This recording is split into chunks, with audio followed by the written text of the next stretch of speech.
Welcome to Lengua Franca.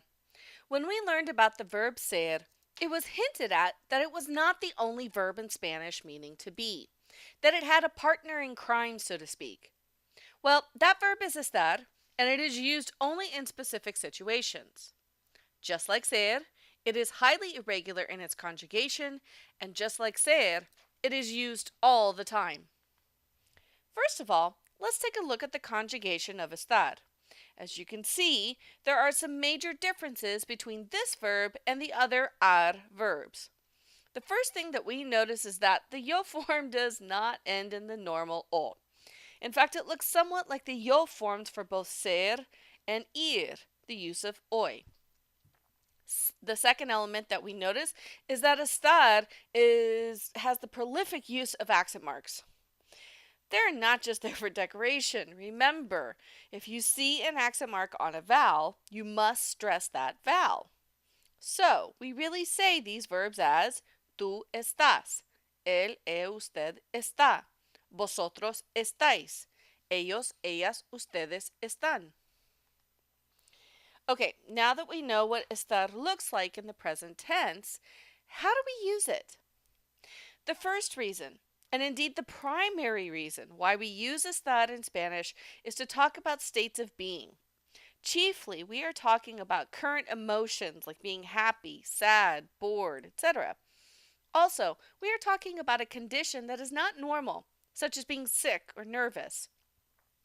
Which leads us to the use of estar with any current state of health. This includes being alive and being dead. The second reason we use estar has to do with location. That we use estar to talk about where we are located at that time. How does this connect with states of being? Well, it has to do with the origin of the word estar in Spanish. It comes from the Latin verb stare, which means to stand. And you can imagine a Roman centurion asking his comrade how he stands at this moment in time. In other words, how he is at this moment in time. That is the origin of the word, and it still relates to both current states and location.